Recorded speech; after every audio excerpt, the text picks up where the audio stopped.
जैसे मैं आपको एक उदाहरण देके बताऊं, हमारे देश में अमेरिका की 2 कंपनियां हैं, एक का नाम है पेप्सी कोला, दूसरे का नाम है कोका कोला।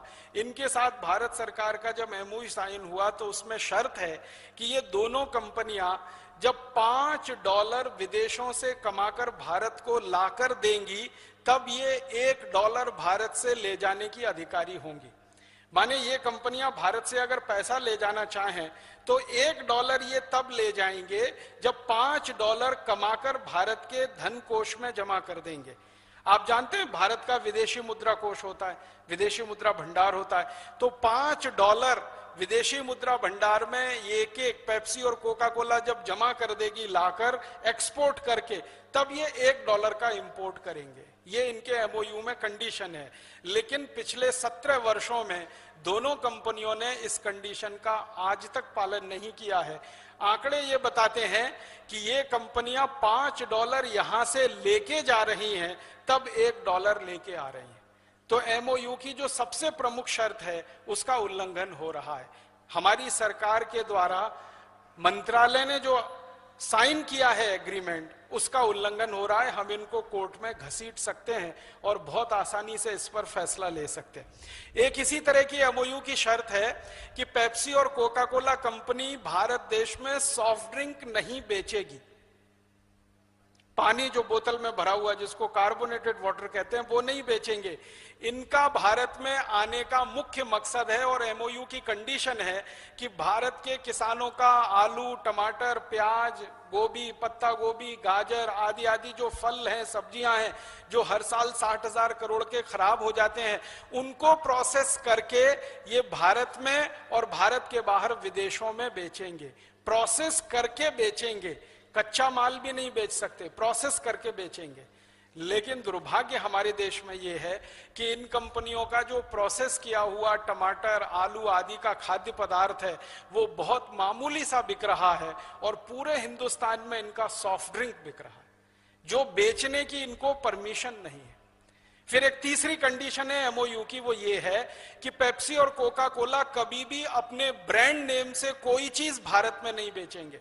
माने पेप्सी नाम से कुछ नहीं बिकेगा, कोका कोला नाम से कुछ नहीं बिकेगा, वो अपने ब्रांड नेम का भारत में इस्तेमाल नहीं कर सकेंगे।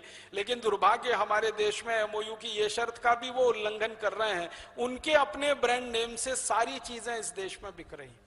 फिर एक एमओयू की शर्त है जो बहुत महत्व की है कि पेप्सी और कोका कोला वाले कहीं भी फैक्ट्री लगाएंगे और वहां अगर पानी की जरूरत उनको पड़ेगी, मान लीजिए साल में एक फैक्ट्री को 10 लाख लीटर पानी की जरूरत पड़ती है, तो पहले वो 10 लाख लीटर बारिश का पानी जमीन के नीचे डालेंगे जिसको रेन वाटर हार्वेस्टिंग कहते हैं, तब वो 10 लाख लीटर पानी निकालकर इस्तेमाल कर सकेंगे।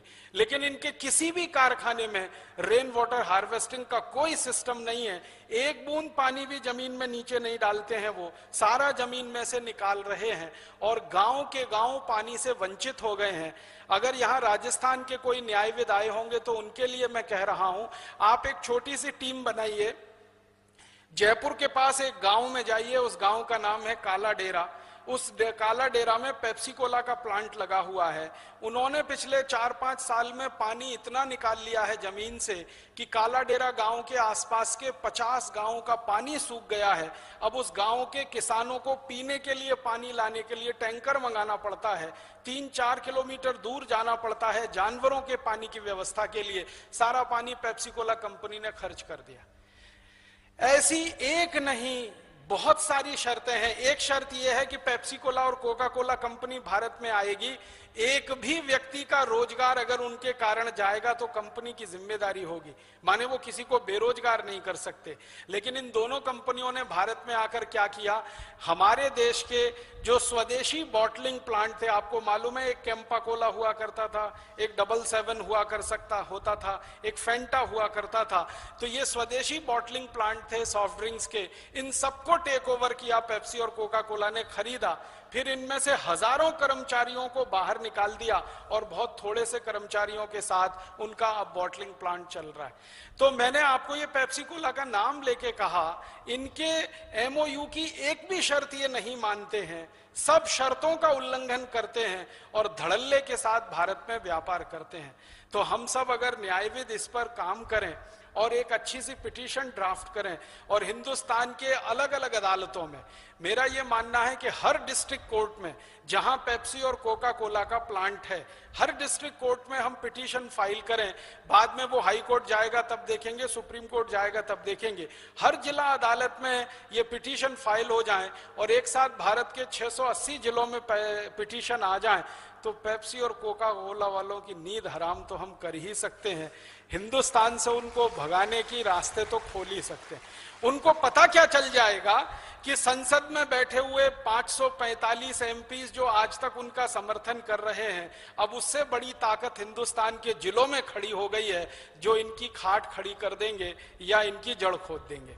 तो बहुत आसानी के साथ हम एक फैसला किसी भी अदालत से, आपको मालूम है हिंदुस्तान के संसाधनों के बारे में इस देश की सरकार का बहुत स्पष्ट अभिप्राय है, वो ये कि पानी सबसे पहले खेती के लिए है, उसके बाद जानवर और मनुष्यों के लिए है, उसके बाद उद्योगों के लिए है, और सबसे अंत में बचे तो गैर जरूरी उद्योगों के लिए है। पेप्सी और कोका कोला का जो सॉफ्ट ड्रिंक है वो हमारे देश की परिभाषा के अनुसार गैर जरूरी है, अननेसेसरी इंडस्ट्री है। उसके लिए पानी तो सबसे अंत में है। सबसे पहले पानी खेती के लिए, दूसरे नंबर पर हमारे और जानवरों के पीने के लिए, और उसके बाद इंडस्ट्रीज के लिए, और इंडस्ट्रीज में भी एसेंशियल इंडस्ट्रीज के लिए पहले, नॉन एसेंशियल्स के लिए सबसे अंत में। तो पेप्सी कोक की इंडस्ट्री नॉन एसेंशियल है, हम इनको आसानी से अदालत में खड़ा कर सकते हैं। ऐसे ही और एक दो छोटी बातें बताता हूं। हिंदुस्तान का पैसा विदेशी बैंकों में गया है, आप सभी जानते हैं। स्वामी जी इतने दिनों से ये सब बात कह रहे हैं। अब इस विषय पर सरकार की कान खुली है, आंख खुली है, सरकार ने देखना और सुनना शुरू किया है। ऐसे ही और एक दो छोटी बातें बताता हूं। हिंदुस्तान का पैसा विदेशी बैंकों में गया है, आप सभी जानते हैं। अभी थोड़ी देर पहले एक भाई बात कर रहे थे फेरा रेगुलेशन की, उस बात को वो थोड़ा विस्तार देते तो बहुत अच्छा होता। हमारे यहाँ क्या होता है, ये पैसा भारत से विदेशों में जाता कैसे है? सबसे ज्यादा पैसा जाता है ट्रांसफर प्राइसिंग से। ट्रांसफर प्राइसिंग के दो हिस्से हैं, ओवर प्राइसिंग और अंडर प्राइसिंग। हमारे देश की विदेशी कंपनियां या हमारे देश में काम करने वाली विदेशी कंपनियां अक्सर क्या करती हैं, एक उदाहरण से बताता हूं। पेप्सी कोला ने भारत सरकार से एमओयू साइन किया कि हर साल हम भारत का कम से कम $100 करोड़ का एक्सपोर्ट करेंगे, कम से कम। अब इन्होंने $100 करोड़ का एक्सपोर्ट किया, तो होता क्या है वो आपको मैं बताता हूं। $100 करोड़ का जो एक्सपोर्ट किया उसका बिल बनता है $30 करोड़ का, $25 करोड़ का, $20 करोड़ का, या बनता है अधिक से अधिक $40 करोड़ का। माल तो चला गया $100 करोड़ का, बिल बना $40 करोड़ का, तो $60 करोड़ कहां गया? वो विदेशी बैंकों में ट्रांसफर हो गया। वो आना चाहिए था भारत में, लेकिन चला गया किसी विदेशी बैंक में।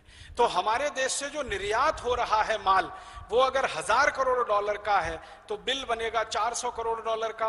अगर $10,000 करोड़ का है तो बिल बनेगा $4000 करोड़ का। एवरेज मैंने जो हिसाब निकाला है वो ये कि 40% का बिल बनता है और 60% यहां से ट्रांसफर हो जाती है पूंजी, और वो जाकर जमा हो जाती है विदेशी बैंकों में। ये धन हर साल में जो जाता है वो लाखों करोड़ों रुपए में है, और रिजर्व बैंक ऑफ इंडिया को ये मालूम है, लेकिन रिजर्व बैंक ऑफ इंडिया ये हमें बताता नहीं है। तो आप जैसे न्यायविद अगर चाहें तो राइट टू इंफॉर्मेशन में एक पिटीशन लगाएं और रिजर्व बैंक ऑफ इंडिया को मजबूर करें कि आप बताओ हर साल में अंडर प्राइसिंग में कितना इस देश का पैसा ट्रांसफर हो रहा है। फिर इसका दूसरा उल्टा हिस्सा है ओवर प्राइसिंग। ओवर प्राइसिंग में क्या होता है, पेप्सी कोला या कोका कोला के साथ भारत सरकार का एग्रीमेंट है कि वो कोई भी मशीन लेके आएंगे विदेशों से तो मिनिमम प्राइस की मशीन लेके आएंगे। जैसे दुनिया में उनको एक मशीन लानी है बॉटलिंग करने की, अगर वो $100 करोड़ की है और किसी दूसरे देश में $60 करोड़ की है, तीसरे देश में वही मशीन $20 करोड़ की है, तो पेप्सी कोला भारत सरकार का एग्रीमेंट है कि वो $20 करोड़ वाली ही लाएंगे ताकि देश का विदेशी मुद्रा कोष का कम से कम धन खर्च हो। लेकिन पेप्सी कोला वाले क्या करते हैं कि जो $20 करोड़ की मशीन है उसका बिल बनाते हैं $120 करोड़ का। 220 करोड़ डॉलर का, 1000 करोड़ डॉलर का, और वो बिल भारत सरकार के सामने प्रस्तुत होता है तो होता क्या है, जो 20 करोड़ डॉलर का माल है वो हमारे देश को आके पड़ता है 120 करोड़ डॉलर का, तो उसमें से 100 करोड़ डॉलर फिर ट्रांसफर हो जाता है। ये ओवर प्राइसिंग है। तो अंडर प्राइसिंग और ओवर प्राइसिंग सारी कंपनियां करती हैं, और सारी विदेशी कंपनियों का सबसे बड़ा धंधा यही है, अंडर प्राइसिंग ओवर प्राइसिंग का। कुछ कंपनियों का मैं आपको नाम लेके बताऊं, हिंदुस्तान में हिंदुस्तान लीवर जैसी बड़ी कंपनियां, कॉलगेट पामोलिव जैसी बड़ी कंपनियां, Procter and Gamble, Reckitt and Colman, Johnson and Johnson जैसी बड़ी कंपनियां किस तरह के धंधे में इन्वॉल्व हैं। बासमती चावल आप हिंदुस्तान में खरीद के खाना चाहें तो 50 रुपए किलो से कम नहीं मिलेगा, लेकिन यही विदेशी कंपनियां बासमती चावल भारत से विदेशों में एक्सपोर्ट कर देते हैं 3-4 रुपए किलो पर। मेरे पास कुछ दस्तावेज हैं ऐसी कंपनियों के जो 6 रुपए किलो पर बासमती चावल एक्सपोर्ट कर रहे हैं, 5.5 रुपए किलो पर, 4 रुपए 80 पैसे किलो पर बासमती चावल एक्सपोर्ट कर रहे हैं। आपको मिल रहा है वो 50 रुपए किलो में खाने के लिए, और विदेशों में जा रहा है 5-6 रुपए किलो में। इसी तरह से कई विदेशी कंपनियां हैं, हिंदुस्तान की चीनी, जो क्यूबिक चीनी होती है, जो डेले वाली चीनी होती है, जो सबसे बेहतरीन